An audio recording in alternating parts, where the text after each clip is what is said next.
Today, we are checking out some more AniNews cut content for ReZero. All right, this is ReZero Season 3, Episode 4, cut content. If you enjoyed the video, click the like button, subscribe to the channel for more. And you can check out my full-length reactions for ReZero episodes over on Patreon.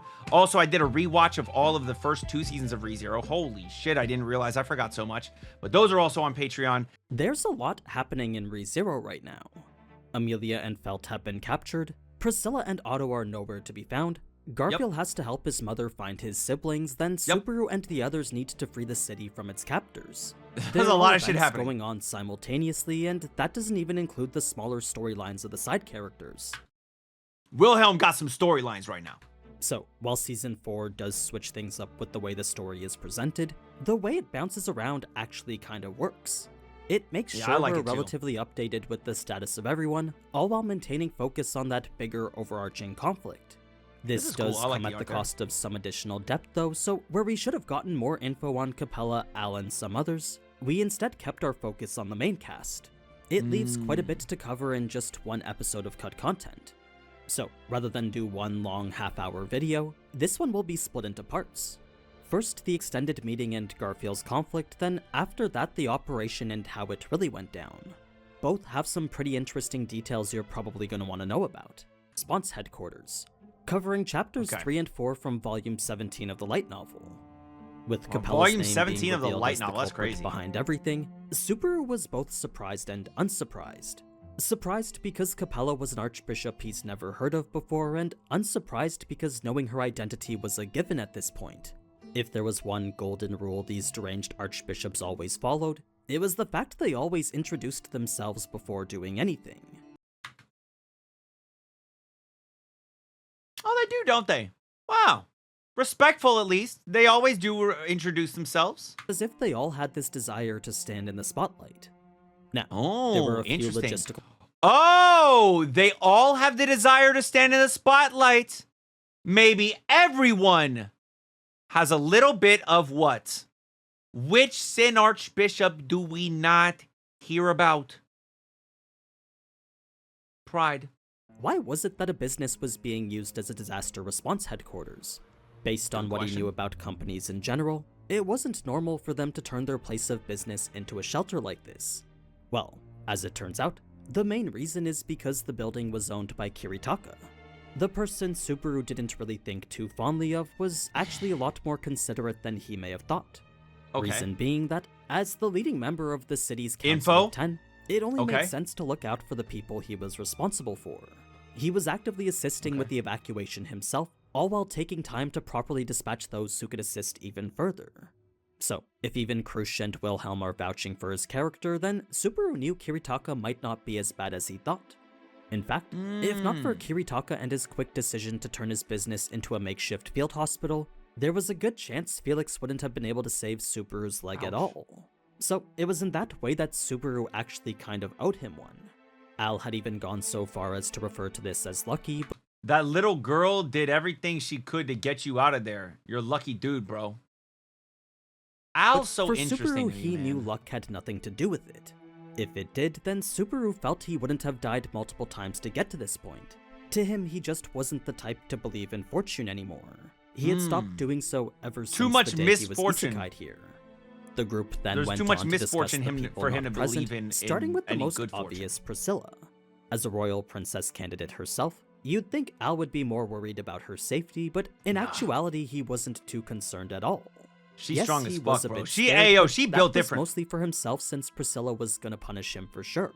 There was no way she wouldn't, considering his lack of presence during such a crucial time like this. Julius and Ricardo had escorted Felix here, then immediately left to go check up on other shelters. Their plan was to contact Felix should they find anyone who needed his help, all so they could save at least one more person. The whole thing made perfect sense to Subaru, except for the part about contacting Felix. Reason being that, in a world where the total count of cell phones was 1, the conversation here where the total count of cell phones is 1, media was quite the surprise for Subaru. I mean, with the way Felix pulled it out as if it was the most common thing to exist, that even went to catch me off guard. As it turns out though, the mirror was actually a spoil of war from last year's battle against Betelgeuse. It was something Anastasia had been keeping ever since. Its full capabilities allowed it to connect to 3 other mirrors just like it, so all in all, it was quite the useful tool for communication. Now, Otto's whereabouts wasn't too much of a concern for Subaru, since when it came to staying alive, he was second to none. When all was said and done, Subaru truly believed he was so the he's last probably person good to right slip now. up in a situation like this. Good. Otto's It still wasn't alive. something he'd willingly He admit does out tend to loud, live but that was the a glowing lot. opinion Subaru had of him. This is actually pretty similar to the feelings Al has towards Priscilla, since just like Subaru with regards to Otto, Al trusted she could take care of herself too. It just wasn't something he was very open to admitting either. Now, when it came to the others in the Amelia camp, Subaru believed Garfield was probably fine too, and Patrash was sharp enough to take care of herself. She was currently safe at an inn settled up alongside Frufu. The one party whose absence was a bit worrying though was Felt and her missing knight Reinhard. The last anyone had seen from either of them was Felt running after the person who ruined their mornings. It was a thought that caused Wilhelm to tense up a bit. Obviously, if Reinhardt was with her though, then her safety wasn't really anything to worry about. So after every absentee was thought about and accounted for, the only wildcards were Priscilla and the songstress. There was no telling where the 2 of them could have run off together. Getting back to the main problem at hand, the archbishops were essentially holding 100,000 people hostage. As one of the 5 largest cities in Lagunica, it made evacuating everyone almost impossible. Sure, they could technically do it by walking right out the main gate, but with an enemy-controlled control tower right next to it, being discreet just wasn't feasible. It was a dire situation Subaru was surprisingly calm about, since only a year ago he would have been freaking out about saving Amelia. Probably. As someone who's... Oh yeah, he has come a long way. He's no longer so like insanely focused on Amelia now. Wow, the growth. From his experiences though, he now knew losing his cool wouldn't save anyone. His last outburst already caused Amelia to get abducted, so that was a mistake he was desperately trying to avoid again. It was an admirable notion that really resonated with Wilhelm. For some personal reason or the other, he was very invested in helping Subaru. Sir Subaru's feelings are admirable. I shall do everything in my meager power to assist you. He really fucks with Subaru, bro. For some personal reason or the other, he was very invested in helping Subaru. Maybe Subaru reminds him of himself or something? And Amelia. So while Wilhelm's support came as... maybe. Because he was kind of like a nobody, and his wife was the Sword Saint. And Subaru's kind of a nobody, and the girl that he likes is, the potential king of Lagunica. Quite the comfort. She's for a Subaru. king candidate. For Al, who was watching the whole interaction go down, he seemed interested for a completely different reason. He didn't say a word the entire time it was happening, but the way he stared made it seem like he wanted to say something. It was enough to get Subaru to ask what it was. Al didn't have any reason in particular, but he did say how he was thinking Subaru was pretty twisted. I was just thinking that you're pretty twisted. It was a vague response that came with all way. sorts of implications. Subaru couldn't figure out what those were right now, but the off-putting nature of it made Subaru more wary of Al. This brings us now to the discussion about Capella, where quite a bit more was given for her backstory. Not the Capella we know as the Archbishop though, but instead the Capella who Lust stole her name from. So, yo, are each volume of ReZero really short? Aside from succumbing to illness at a very young age, it turns out her death wasn't mourned by anyone. Where normally a state funeral would be held and a formal ceremony put on, neither were done since the people had no desire to. The excuse was that the times were too dire, but in actuality it was simply because no one liked her. So, the processions which were... Instead the Capella who Lust stole her name from. So... Oh, Lust stole the name. Aside from succumbing to illness at a very young age, it turns out her death wasn't mourned by anyone. Where normally a state funeral would be held and a formal ceremony put on, neither were done since the people had no desire to. The excuse was that the times were too dire, but in actuality it was simply because no one liked her. So, the processions which were hers by right were completely ignored due to the cruel sadistic nature that she was known for. Wait, maybe she is fucking Lust though. I don't know what you mean by stole her name from. Apparently, wherever she went, an unfathomable He probably just said stole her name from because he doesn't want to spoil. darkness always seemed to follow. It's for this reason her death was even kept secret for a while, and that to Wilhelm will forever be one of the kingdom's greatest indignities. It clearly wasn't something he was comfortable talking about. At least now everyone knew Lust couldn't be the old Capella, so to Wilhelm it was likely she was just trying to harass those who did know her. Perhaps to invite suspicion or simply lay mistrust, okay, never mind but then. either way, it was a disrespectful act that clearly intended to disparage the royal family. Something Krusch and Wilhelm weren't very willing to just accept. The one who was affected by it the most, though, was actually Felix, who was now very visibly angry. It was rather rare for anyone to see him like this, but the expression Felix made now was one of pure, genuine anger. As a royal guard whose sole purpose was to protect the royal family, such disrespect was desecration of the highest order. That was the apparent reason for his rage on the surface, but there was something else too clearly bothering him. Something that didn't have anything to do with friends with her or the kingdom. Now, there wasn't any point trying to understand the witch cult's intentions, since trying to do so was likely just a waste of time. The most important thing right now was figuring out how to navigate this. They knew what they wanted and what was at risk, so all they needed to do now was figure out the best path forward. The whole thing was actually so out of character for the witch cult, since to see them use hostages as a means to an end, well, that was a level of logic and rationality Subaru just wasn't accustomed to for them. As for what they wanted, the witch's bones were something Subaru couldn't initially fathom either. With Satella supposedly slumbering in a land far away to the east, the thought of her leaving her bones as a relic just didn't make sense to him. What? Far away to the east? Especially with her statement about how she wanted Subaru to kill her. That made him adamant that she couldn't be dead, leading to a visible panic at just the thought of it. Her words and his promise forced him to reject any possibility that Satella could be dead. That's when Al would interject, saying that it could be other witches, eventually leading to his subtle statement about Tifon. It was a name he didn't expect to hear coming from him, but one he Oh, is that the way I'm supposed to pronounce it? Tifon? He hoped to inquire about if he ever got the opportunity. Given how cryptic he was when he said it, inquire about Wait, what did he say? It was a name he didn't Tifon drowned in a flood, right? So this is where it expect happened? to hear coming from him, but one he hoped to inquire about if he ever got the opportunity. Given how cryptic he was when he said it, though, it was another instance where Subaru believed Al knew more than he was letting on. So he was very curious to know if the youthful girl he met was the same one Al was deep in thought about. If it was, then the thought of her demise being used as the foundation for this city really was rather unsettling. The rest of the meeting went pretty much the same, aside from a minor scene with Anastasia. Want to hear info about this moment or nah? If it's not spoiling, sure. Oh, Al said that in English? Oh.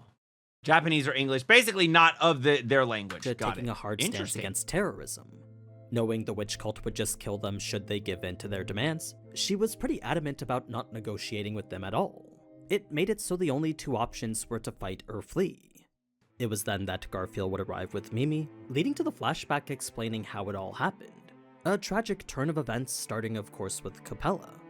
So, as she introduced both herself and her vivid disdain for humans, the unsettling nature of it all caused Mimi's smile to disappear. It made her carry an expression Garfield knew didn't belong on her face, and for some reason that made him very uncomfortable. This was of course signed to regroup with Subaru and Amelia, but not before first encountering Liara. What happened next was a deep internal conflict between what he needed to do and what he wanted to do. You see, he was caught between fulfilling his duty to the Subaru and Amelia camp or helping his mother and the siblings he just recently discovered.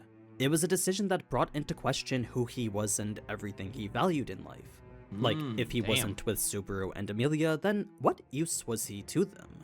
At the same time, his two siblings were still technically his family, so it wouldn't be right to turn his back on them either. So, what had finally pushed Garfield over the edge was Liara's pitiful attempt to convince him not to help. After seeing just how hesitant Garfield was, she quickly understood it wasn't right for her to ask him this. It was a reaction that reminded Garfield of the day she left him. Just like when she seeing just how hesitant Garfield was, She quickly understood it Oh. wasn't right for her to ask him this. Oh, It how was a reaction hesitant he that was, reminded okay. Garfield of the day she left him. Just like how she did back then, she was clearly trying not to saddle others with duties they weren't obligated to take on. Heartfelt consideration that immediately made Garfield's choice obvious. Of course, Garfield knew he couldn't saddle Mimi with those obligations either, but as soon as he told her not to tag along, Mimi quickly made it clear that she was gonna help Yeah. too. There's Both no were way she would just decisions let the him. Aura She says she loves him. She's not gonna let that shit go. simply couldn't understand right now. Given how to her he was just a stranger, it didn't make sense why he would go so far for her. It was when she finally asked that the only answer Garfield could give was that he was the Golden Tiger. That was all he said before jumping away to fulfill his promise. I'm the Golden In the end, Tiger! And then he Garfield ran knew away. Putting off his What? duties was reckless, but Cringe. what he found while doing so was that following his heart was easiest. Rather than wrestle with this incredibly tough decision now, he decided to instead focus on what was in front of him, then think through what had happened later. It was the way of fighting the Amelia faction had taught him. Why choose one when you can just take everything? Now, as for where why the kids choose one were, when you can take their lingering everything? scent revealed they had gone to the park to see the songstress. This meant they were likely in a nearby shelter, one that in order to get to they first needed to pass City Hall. The location of the Aura's Oh, gorgeous tiger. Oh, yeah. He was saying golden. I don't know. husband and the center of Mistranslation. Lust's operations. This presented Garfield with yet another tough decision, since he could either ignore the man who stole his mother and go find his siblings, or try and save him and maintain his mother's newfound happy lifestyle. He was, after all, the one who saved her life. So, though Garfield wasn't connected to him by blood, he understood the impact of losing Gallic wasn't something he could just overlook. As someone who knew all too well himself, a blank space in the family was one that could never be filled. So, Garfield being Garfield decided right there that going for the source of the commotion was best. If he could beat Capella right now, then everything should resolve itself faster. It was logic that made complete sense to Mimi, but at the same time had her intuition ringing all sorts of alarm bells. Garf knew he needed to be careful too, but based on what he knew about witches from his time in Sanctuary, when it came to strength, he wasn't worried at all. Yes, he understood they had quite a bit of power, but from what he could tell about the one in Sanctuary, he honestly felt that she would never beat him in a contest of strength. It was a mindset that gave him confidence Oh, so he just assumed all the witches were gonna be. in his ability to fight lust. So, after equipping his shields and gearing up, that's when him and Mimi would finally approach City Hall like how we saw in the anime. His plan was to overwhelm the enemy with speed and violence. He figured that this was the best approach since from what he was told about Subaru's encounter with the witch cult in the past, the Archbishop's disciples weren't really anything to worry about. Yes, there were quite a few of them, but individually, each weren't very strong at all. They were a problem If he only figured he he knew. could just handle on the fly.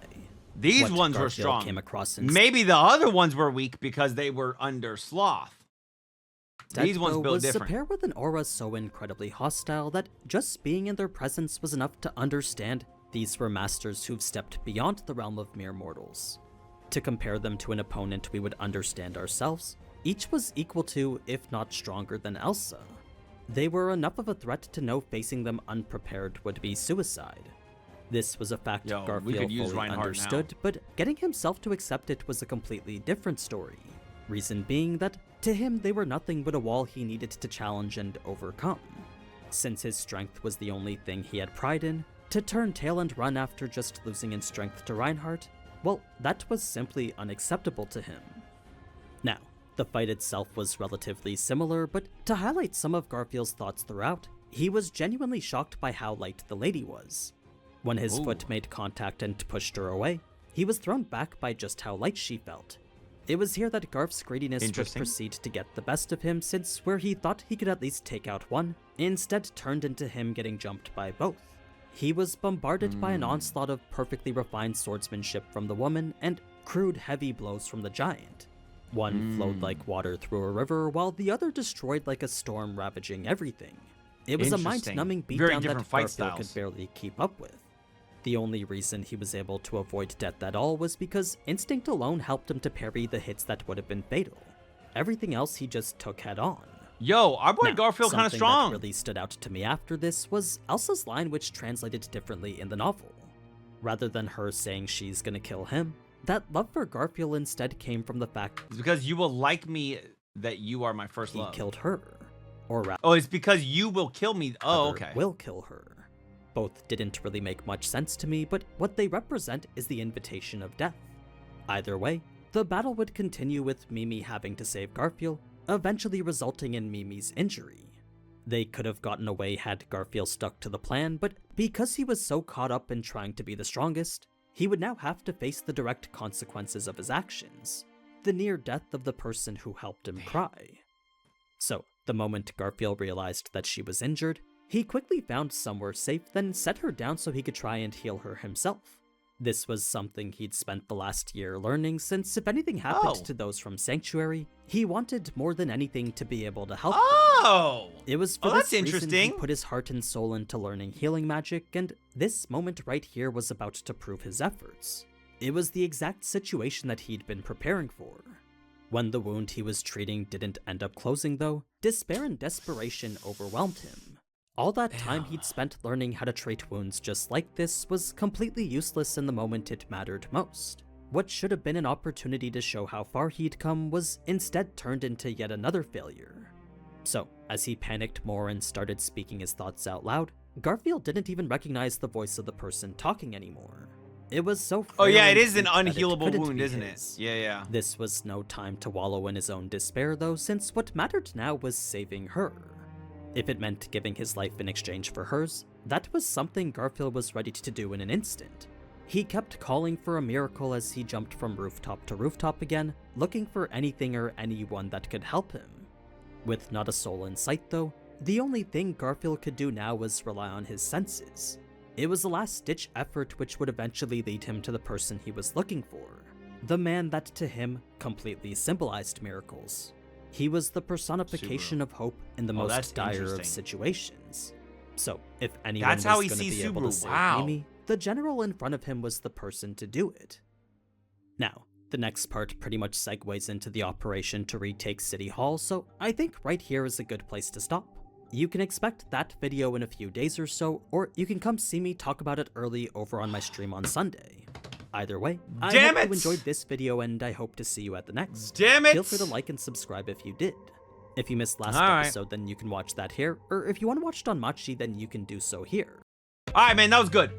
Enjoyable. Interesting.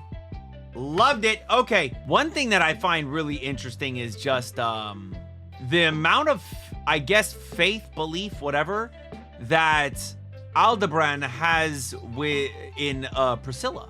Just leaving her alone. He knows that she's capable. She'll be good. A little more info about the actual Lagunica princess that died, right? You know, how Coppola, right? How her name was taken, I guess, by Lust, or is being used by Lust. Different person altogether. The Princess Lagunica, she reminds me of, the princess in Overlord. Holy shit, wait, what the fuck? Is she? Oh, this is the picture of the princess in Overlord. Bro, that is mad confusing. Wow. Oh, okay, that's why. Yeah. That makes sense. He does do that, doesn't he? He does, like, take images from other things. That is very confusing. He doesn't have a picture for the ReZero one. Got it. Okay, that makes sense.